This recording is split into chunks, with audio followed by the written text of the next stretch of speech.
Okay, my first presentation, slide number 4, well, presentation number 4 was really long, and I rambled on for 20 minutes, and I really didn't show any pictures. So I'm gonna go through this faster this time, so not to keep your attention. But I have like a bunch of equations I made, patterns of factoring semi-primes. We call that semi-prime is a number that is whose factors are 2 prime numbers. And so this equation here, I'm not going to list all 6 because it just gets more confusing than it is. I'm going to list what works. So we have this PNP thing, PNP to the 4th divided by x plus 2 times PNP squared times x. It looks like something, but it's just algebra. The PNP is really what is called n, but I can't call it n because Mathematica doesn't see it as n. It sees it as a function. But that's the equation I've been working with, and it's just too big. But the thing here is the thing is the algebra works. I've people who claim my algebra doesn't work, which could be true because I have so many equations going on, and there are errors in there because I'm doing this in real time.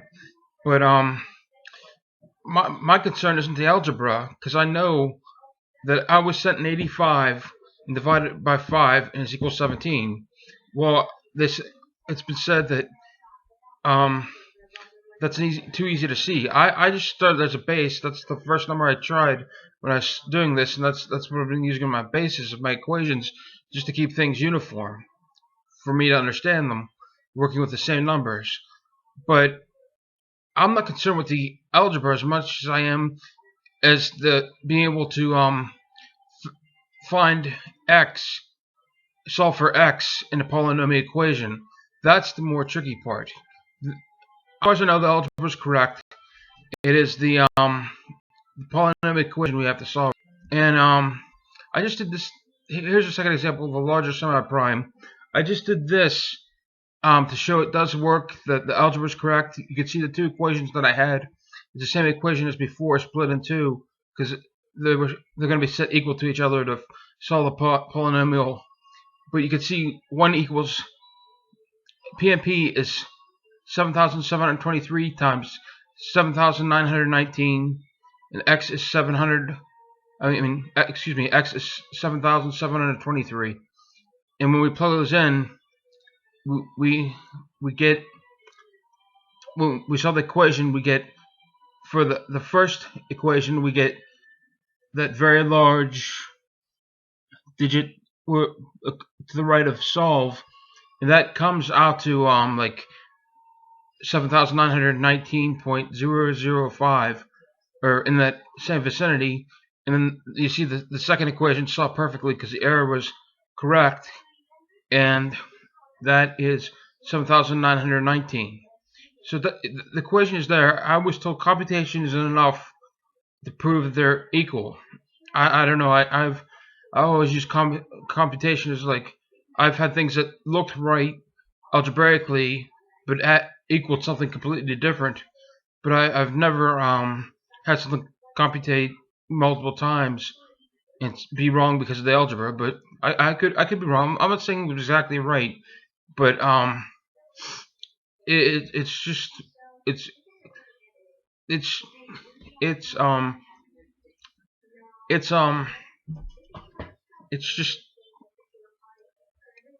work. Let's go to the next slide.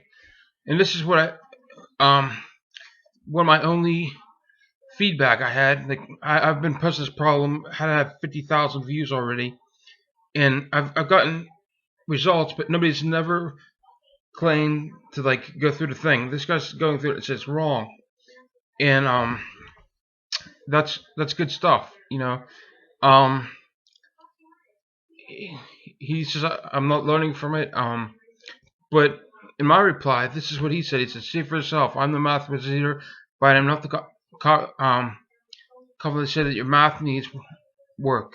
Well, yeah, I don't claim to be a math. I just have an idea, and an idea which I'll be ending soon, because I really want to get away. I've been drawn to this problem because I wanted to find semi-primes. It's just the goal is so desirable. I've been smashing my head against the wall trying to find this thing in my spare time for years now.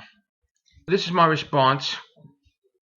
The algebra holds true. Look at the current collision, and you can read through this, and I just repeat some things I've been saying. Here's the patterns. They're probably difficult to see, but me not showing my equations is not that I'm not showing them. If you've seen this problem before, you know I have hundreds of pages of work on this, and I've tried to show it as I go along, but my ideas aren't always easy to put in the words or numbers. But this is my last attempt, and then I'm gonna give it a rest. But as you see, I put PNP. I used 7,723 times 7,919 before, and I simplified the equation.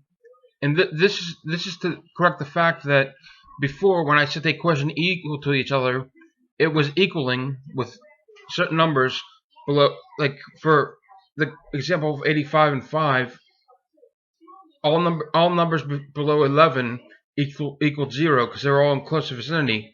And I really couldn't find a pattern there.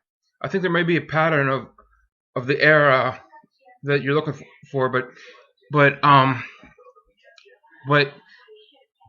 there was a problem because like 3 was an option, 5 was an option, 7 was an option, 11 was an option. It wasn't helping factoring. There were too many things to pick from.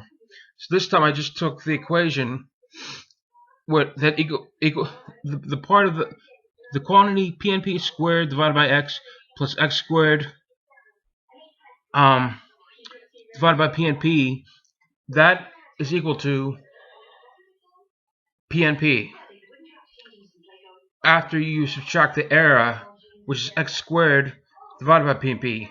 X squared divided by PNP is just a way to put x divided by y without putting y into the equation.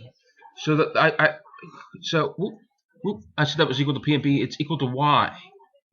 So that's x times y. X is there. So x times y equals PNP. That's correct. And you get the empty set because of the equation. The equation is not exactly equal to 0. It's equal to approximately 0.005. And this falls on me because I'm not like an expert Mathematica programmer yet. I could put x times y is less than 0.5 and get it in the area, or I could put equal to 0.5. But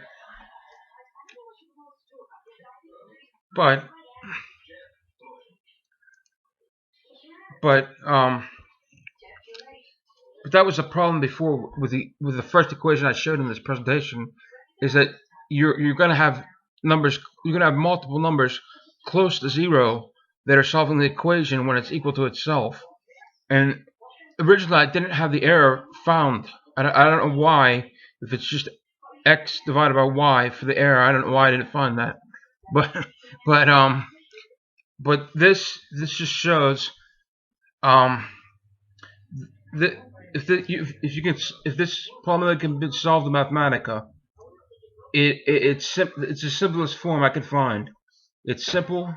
It looks complicated, but with the right person programming, they would find it easily. And I challenge you to program this. And even though you don't have a perfect solution, we have an equation that can be put into a computer program. It will estimate where y occurs. Well, we will have a perfect solution if you could have some error where if we could find the error. We have the error, but it's close to 0. It's corrected in that we won't get 3, 5, 7, 11. We won't get all those options if this equation holds true. I'm not saying that it is true. There's always a chance of being wrong, but that's where it ends, because that's the end of the presentation, and I do this because, like, doing math for so long, I get bored going through the book and not, like, trying new things. That's one of the problems we teach kids in math today, is that we don't try new things with what we learn. We just learn to do what the book says. But I'm the math genius, but I think this is right, and I want you to decide for yourself if it's right. This is math. Don't take my word for it. I'm probably wrong. As many people have told me this doesn't work, and there's just me seeing seeing patterns and numbers, and I'm going through. It's got to be right because I see a pattern, and I just keep developing and developing.